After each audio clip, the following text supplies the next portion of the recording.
दिल्ली दौरे पर मुख्यमंत्री पुष्कर सिंह धामी बीजेपी राष्ट्रीय कार्य परिषद की बैठक में होंगे शामिल। केंद्रीय मंत्रियों से भी मिलने का है कार्यक्रम।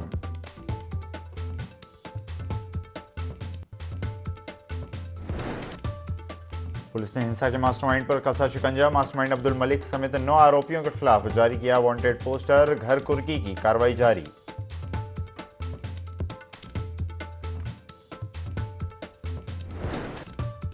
बनभूलपुरा में कर्फ्यू में बड़ी राहत। सुबह 6 बजे से शाम 5 बजे तक कर्फ्यू में रहेगी ढील। मेडिकल और जनरल स्टोर खोलने की अनुमति।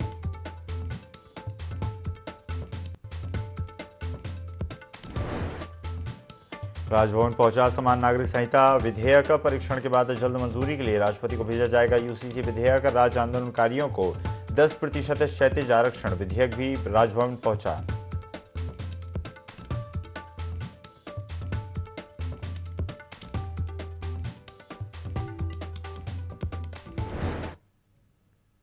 नमस्कार, स्वागत है आपका। IND 24 देख रहे हैं आप। मैं हूं आपके साथ ईसा अहमद। बुलेटिन की शुरुआत करते हैं खबर देहरादून से है, जहां पर राजभवन पहुंचा है समान नागरिक संहिता विधेयक।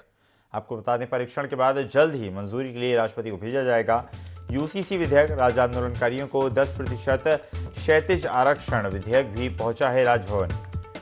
विधानसभा में समान नागरिक संहिता विधेयक हो चुका है पास।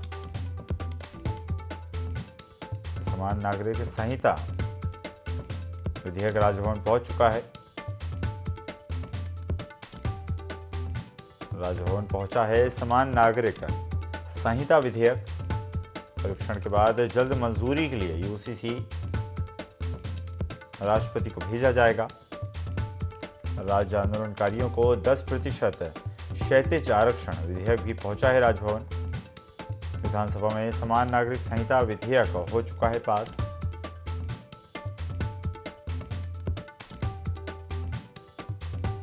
विधेयक जल्द ही लागू होगा। राजभवन के बाद आगे की कार्रवाई जारी रहेगी और अंतिम मोहर राष्ट्रपति की तरफ से लगाई जाएगी।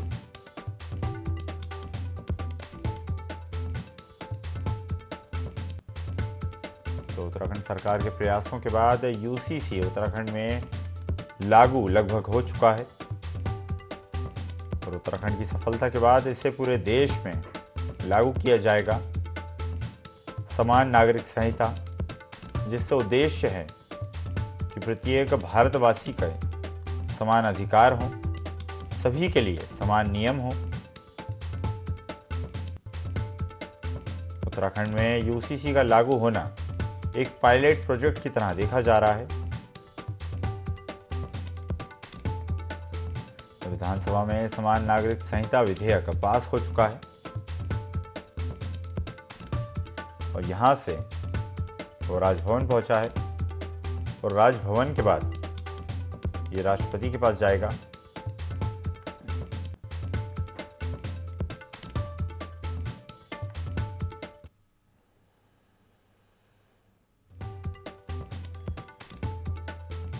तो विधानसभा में समान नागरिक संहिता विधेयक पास हो चुका है और राजभवन में प्रस्तुत किया जा चुका है। राजभवन पहुंचा है समान नागरिक संहिता कानून। राज्य आंदोलनकारियों को 10% क्षैतिज आरक्षण विधेयक भी पहुंचा है राजभवन। विधानसभा में समान नागरिक संहिता विधेयक हो चुका है पास।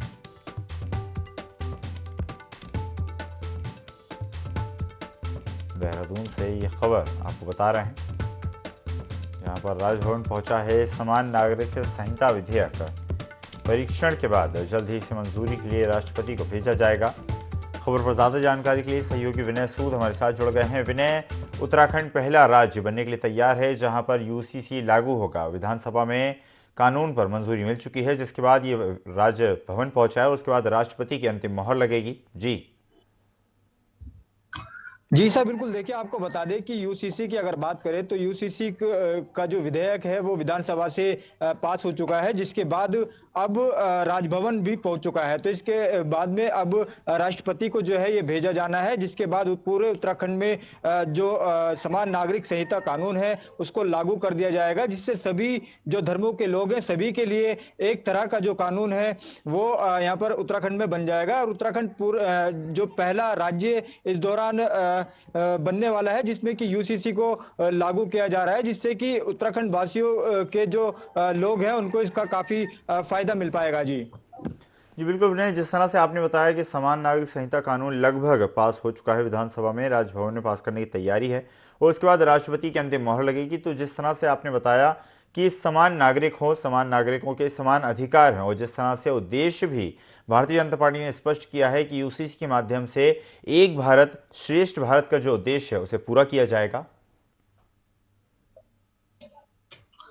जी बिल्कुल, देखिए समान नागरिक संहिता की अगर बात की जाए तो इसको लेकर काफी लंबे समय से जो है उत्तराखंड सरकार तैयारी में थी और उन्होंने अपने संकल्प पत्र में भी जो है यूसीसी को लागू करने की बात कही थी, जिसको लेकर जो है अब विधानसभा में इसको जो विधेयक है वो पास हो चुका है। उसके बाद अब राजभवन जो है इसको भेज दिया गया है। इसके बाद राष्ट्रपति से जो है मंजूरी मिलने के बाद में इसको उत्तराखंड में लागू कर दिया जाएगा। तो ऐसे में देखा जा सकता है कि जो उत्तराखंड जो लोग हैं और यहाँ पर सभी धर्मों की अगर बात की जाए तो उनके लिए जो है सभी को एक समान रखा गया है। सभी के लिए जो है एक तरह का जो कानून है वो इसमें रखा गया है और काफी महत्वपूर्ण जो है इस दौरान इसको माना भी जा रहा है, क्योंकि यहाँ पर अगर बात की जाए एमपी की, मध्य प्रदेश की या फिर जो है इसके अलावा अन्य राज्यों की अगर बात की जाए, वहां पर भी जो है इस कानून को लागू करने के लिए जो है चर्चाएं शुरू हो चुकी है। तो काफी महत्वपूर्ण जो है यूसीसी को इस दौरान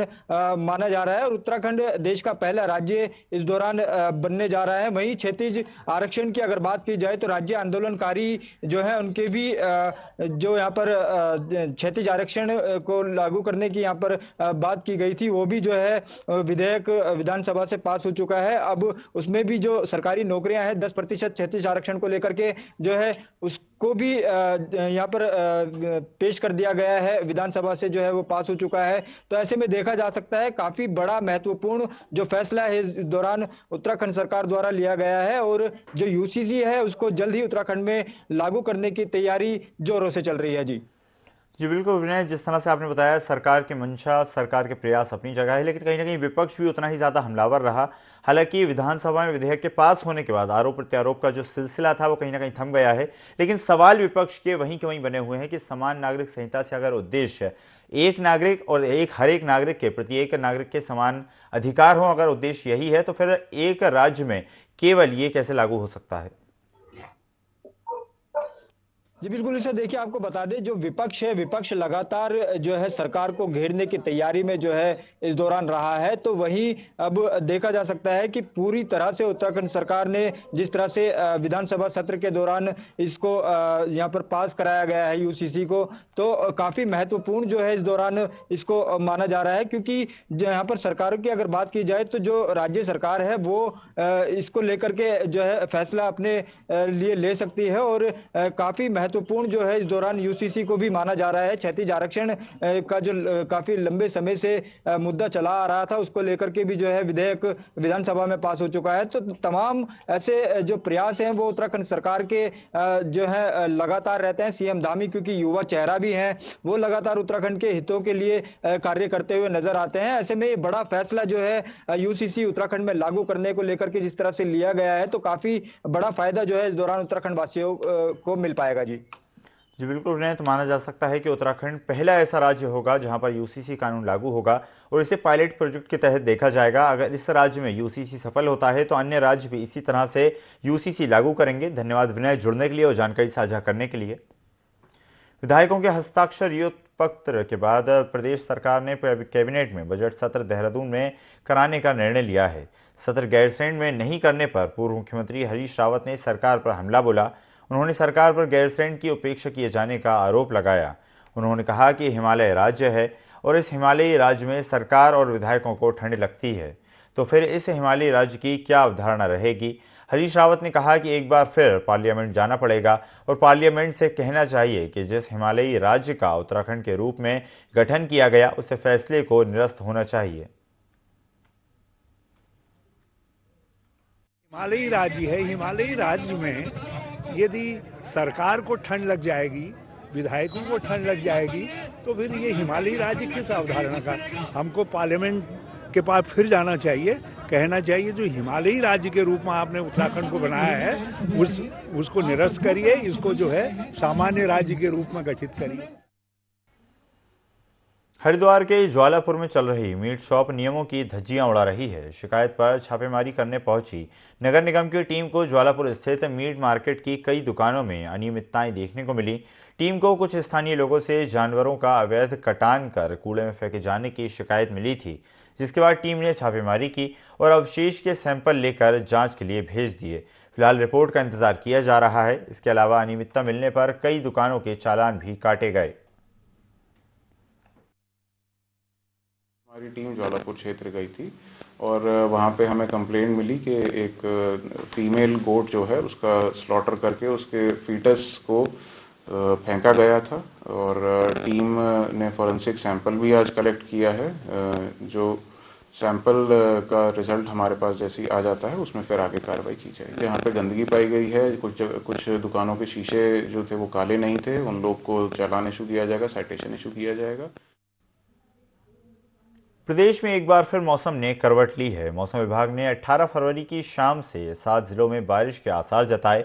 19 और 20 फरवरी को पूरे राज्य में बारिश हल्की और जबकि हर्षिल औली समेत 2800 मीटर से अधिक ऊंचाई वाले स्थानों पर बर्फबारी भी हो सकती है। इसके लिए ऑरेंज अलर्ट जारी किया गया है। मौसम विभाग के निदेशक विक्रम सिंह के मुताबिक आज मौसम शुष्क रहेगा। जो पीक होगा एक्टिविटी का तो वो 19 तारीख आप शाम रात से कह सकते हैं और जो 20 की शाम रात तक ही रहेगा। तो पीक एक्टिविटी इस दौरान है, लेकिन फिर उसके बाद 21-22 में भी हल्की से मध्यम बारिश वगैरह वो सब रहेगी। तो अगर मैं डे टू डे बात करूं तो 18 तारीख से जो है आप देखेंगे जो क्लाउडिंग है उत्तराखंड में आ जाएगी और जो अंदर के डिस्ट्रिक्ट हमारे उत्तरकाशी, चमोली, रुद्रप्रयाग, पिथौरागढ़, बागेश्वर, तो इनमें उस दिन भी हल्की से मध्यम तक जो बारिश है, बर्फबारी है, वो आपकी जो है जो अंदर के डिस्ट्रिक्ट है उसमें ये जो है 18 तारीख से रात से मिलने शुरू हो जाएगी, शाम से मिलने शुरू हो जाएगी। हालांकि ये कहूंगा कि जो उसका डिस्ट्रीब्यूशन कुछ जगहों तक ही रहेगा उनमें। और बर्फबारी की जहां तक बात है तो वो आप कह सकते हैं कि 3000 मीटर या 3200 मीटर के ऊपर ही वो करीब उस दिन रहेगी। जब आप 19 को देखेंगे तो 19 को जो एक्टिविटी वो बढ़ जाएगी, पूरे प्रदेश में जो है बादल अच्छे खासे छा जाएंगे और साथ में जो रेन थंडरस्टॉर्म एक्टिविटी है वो पूरे प्रदेश में ठीक ठाक रहने वाली है 19 शाम रात से लेके और 20 शाम रात का जो ये जो पीरियड रहेगा विशेषकर। उत्तराखंड सरकार द्वारा महिलाओं के उत्थान के लिए लगातार कदम उठाए जा रहे हैं। प्रदेश के दूरस्थ क्षेत्र की महिलाओं को आत्मनिर्भर बनाने के लिए मुख्यमंत्री पुष्कर सिंह धामी काम कर रहे हैं। केंद्र और राज्य सरकार द्वारा चलाई जा रही योजनाओं के माध्यम से पहाड़ की महिलाएं आत्मनिर्भर और सशक्त बन रही हैं। मुख्यमंत्री ने कहा कि प्रधानमंत्री नरेंद्र मोदी के मार्गदर्शन में सरकार लगातार महिलाओं के कल्याण के लिए कई कार्यक्रम आयोजित कर रही है। साथ ही कहा कि यहाँ की सांस्कृतिक धरोहर बचाने में उत्तराखंड की महिलाओं का बहुत बड़ा योगदान है। मातृशक्ति की हमारे राज्य की रीढ़ रही है और इस राज्य को बनाने में हो या राज्य की जो हमारी सांस्कृतिक धरोहर है उसको बचाने में हो या यहाँ के जनजीवन को आगे बढ़ाने में, मातृशक्ति का हमेशा से बहुत बड़ा योगदान रहा है। इसलिए मातृशक्ति का उत्थान हो, उनको स्वरोजगार की ओर बढ़ें, रोजगार की ओर बढ़ें, स्वावलंबन की ओर बढ़ें, आत्मनिर्भर बने, हर क्षेत्र में आगे आएँ। इसके लिए हमने मातृशक्ति, नारी शक्ति महोत्सव पूरे राज्य के अंदर किए हैं, जिसमें लाखों की संख्या में मातृशक्ति ने आकर यहाँ स्वयं को आगे बढ़ाने की जो तस्वीर है वो पूरे देश के सामने, दुनिया के सामने, प्रदेश के सामने प्रस्तुत की है। वहीं हम सब का भी प्रोत्साहन किया है कि हम लोग मातृशक्ति के उत्थान के लिए प्रतिबद्ध हैं और संकल्पबद्ध। दिल्ली में बीजेपी का 2 दिवसीय राष्ट्रीय अधिवेशन आयोजित किया जाएगा। अधिवेशन 17 फरवरी से शुरू होगा। उत्तराखंड के सीएम पुष्कर सिंह धामी बीजेपी के अधिवेशन में शामिल होंगे। अधिवेशन में पीएम मोदी, सभी केंद्रीय मंत्री, सांसद, सभी प्रदेशों के विधायक, संगठन पदाधिकारी शामिल होंगे।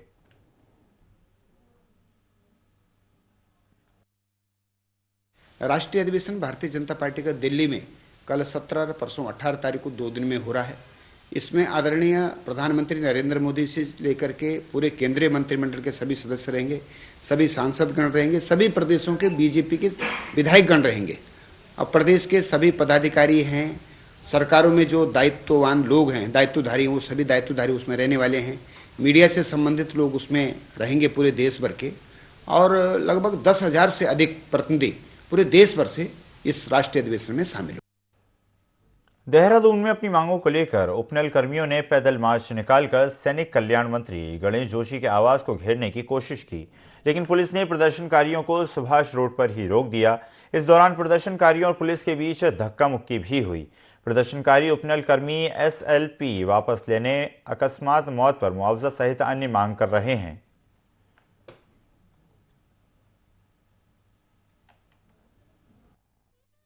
हमारा माननीय सैनिक कल्याण मंत्री आवास पूछ है। माननीय मंत्री जी का अगर हमारे प्रति कोई सकारात्मक निर्णय आ जाता है तो हम वाइंड अप कर देंगे, अदरवाइज हम इसको उग्र बनाने की तैयारी कर रहे हैं। 12 तारीख से निरंतर हमारा धरना प्रदर्शन चल रहा है। एक उनकी कोई हमारे परिप्रेक्ष्य में कोई वार्ता नहीं है कुछ नहीं, जिससे हमने ये निर्णय लिया कि हम आज सैनिक कूच करेंगे। शाम तक कोई डिसीजन नहीं होगा तो हम और उग्र आंदोलन करेंगे। मुख्य बिंदु हमारी यह है कि 2018 में हम माननीय हाईकोर्ट से हमारे पक्ष में डिसीजन आया था और सरकार तत्कालीन सरकार उसको लेकर SLP लेकर माननीय सुप्रीम कोर्ट चलेगी।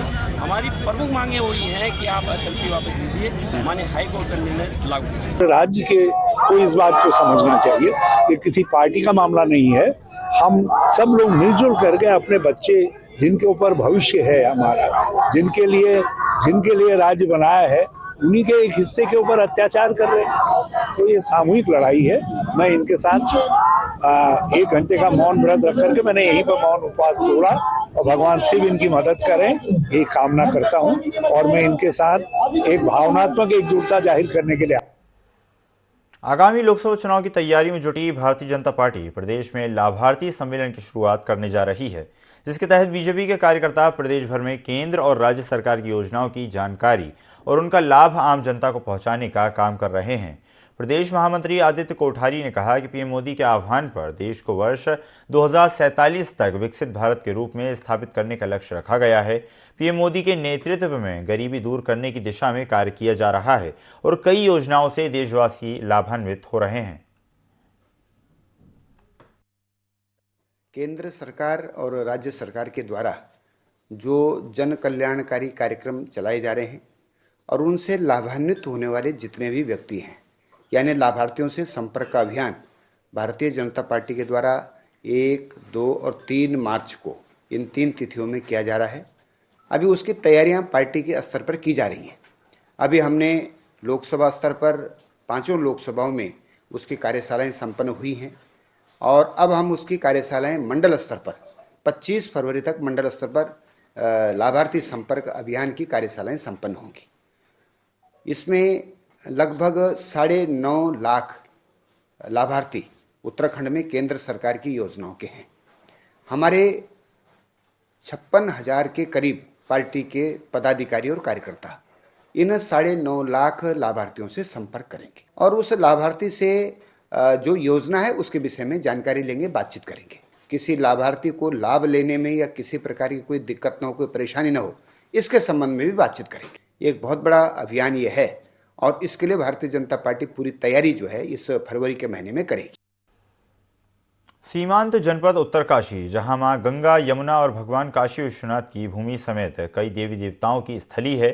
साथ ही ये भगवान गणेश की जन्मस्थली के साथ साथ कई देवतुल्य ऋषियों की तपोभूमि भी रही है।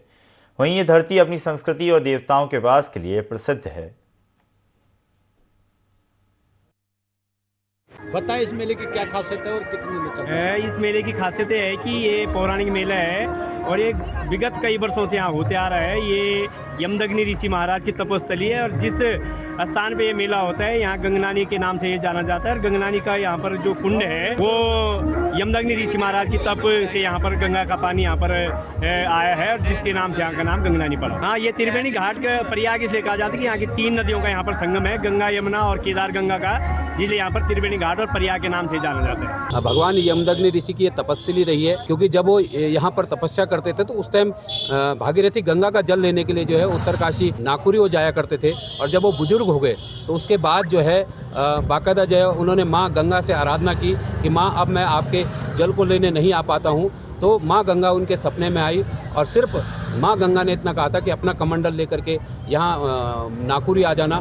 तो माँ रेणुका जो है वो कमंडल लेके वहाँ गई थी और वहाँ से बाकायदा कमंडल और एक शिला, वो शिला के रूप में यहाँ पर भागीरथी गंगा का जल पहुँचा और उसके बाद यमदग्नि ऋषि ने यहाँ का जो जल है उससे जो है भगवान शिव का अभिषेक किया था। तो यहाँ पर जो है ये प्रयागराज है। जनपद उत्तरकाशी का गंगनानी, जहाँ पे कि गंगा माँ यमुना एवं केदार गंगा का यहाँ पे संगम होता है और इसे जो है उत्तराखंड का एक प्रयाग कहा जाता है। यहाँ पे जो जगदानी ऋषि हुए थे उन्होंने यहाँ पे तपस्या की थी और जब वो वृद्ध हुए थे तो उसके बाद जो है उनको जो है जो उत्तरकाशी है वहाँ पे जो है गंगा जल लाने में दिक्कत होती थी, तो माँ रेणुका की कृपा से यहाँ पे जो है गंगा की यहाँ पे एक धार निकली है जिसे आज जो है गंगानी कुंड भी कहा जाता है। और आजकल यहाँ पे मेला चल रहा है और हमारी टीम यहाँ पे पहुँची हुई है। फिलहाल जो जिला पंचायत है इस मेले का आयोजन कर रही है। इस मेले में जो है जो यहाँ की संस्कृति है, जो यहाँ का जो महत्व है, यहाँ के जो लोग हैं यहाँ पे स्नान करते हैं, साथ ही साथ जो है भारी मात्रा में यहाँ पे जो है बाहर से जो श्रद्धालु है वहाँ जो है दर्शन करने को आते हैं। दीपक नोटियाल, ND24। हरिद्वार जिला कांग्रेस के कार्यकर्ताओं ने नगर निगम परिसर में प्रदेश सरकार के खिलाफ धरना प्रदर्शन किया। प्रदर्शन के दौरान कांग्रेस के जिला अध्यक्ष सतपाल ब्रह्मचारी ने कहा कि प्रदेश की जनता सरकार द्वारा बिजली की दरों को विशेष टैक्स लगाकर बढ़ाए जाने से परेशान है। उन्होंने कहा कि अगर हम हरिद्वार की बात करें तो पानी और सीवर की समस्या से हरिद्वार के लोग खासा परेशान हैं। इसके अलावा हरिपुर और शांति कुंज के आसपास रहने वाली जनता नए बने फ्लाईओवर पर रोड बंद किए जाने से परेशान है। इसके कारण जनता की परेशानियों को देखते हुए कांग्रेस को सड़क पर उतरकर प्रदर्शन करना पड़ा है।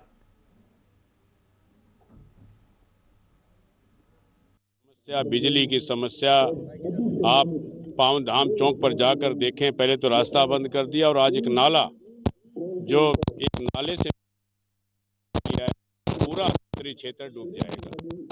मेरा आपके माध्यम से जिलाधिकारी महोदय को भी आग्रह कर रहा हूं कि उस नाले की व्यवस्था को दिखवा लें। बिजली के इतने सरचार्ज बढ़ा दिए, गरीब आदमी तो कनेक्शन भी नहीं ले सकता। कनेक्शन लेगा तो 10-15 हज़ार रुपये पहले उसको जमा करने पड़ेंगे, तब उसको कनेक्शन मिलेगा। सरकार कहती है कि हमने ये सुविधा दी, ये दी, लेकिन वो सुविधा धरातल पे नहीं है, केवल ये जनता के साथ धोखा।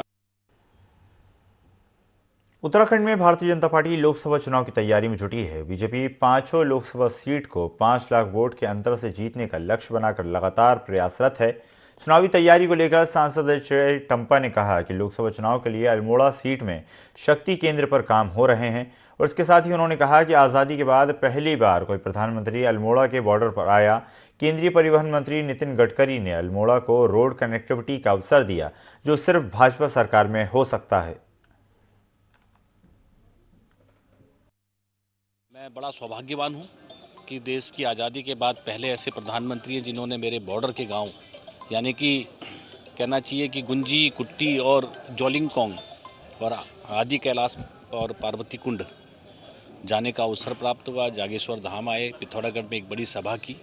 अभी थोड़े टाइम पहले ही नितिन गडकरी जी का भी कार्यक्रम 3-4 दिन पहले मेरे लोकसभा में रहा, जिससे मुझे 2200 करोड़ रुपए के डबल लेन लगभग सारी की सारी रोडें मेरी, चाहे वो गढ़वाल की कनेक्टिविटी है, चाहे वो नैनीताल लोकसभा की कनेक्टिविटी है और इंटरनल जितनी कनेक्टिविटी लगभग है, सभी रोडों को NH भी हमारी बहुत सारी डेवलपमेंट के विकास के लिए दी है। जो NH नहीं भी हैं उसको भी डबल लेन करने का काम किया है। ऑल वेदर रोड भी मेरे वहाँ बहुत अच्छी है। तो मैं कह सकता हूँ कि अंतिम गांव में बैठा व्यक्ति भी जो विचार करता था कि ये अत्याधुनिक चीज़ें हमारे गांव तक पहुँचेंगी, तो बहुत अच्छे डेवलपमेंट हुए। देहरादून से खबर आपको बता रहे हैं, जहां पर लगातार विकास हो रहा है और सांसद अजय टम्पा ने बयान जारी किया कि जिस तरह से लगातार भारतीय जनता पार्टी ने फ्लाईओवर का निर्माण किया, सड़कें बनवाई, ये केवल भारतीय जनता पार्टी की सरकार में ही हो सकता है। इस बुलेटिन में फिलहाल इतना ही। खबरों का सिलसिला लगातार जारी है। बने रहिए IND24 के साथ। नमस्कार।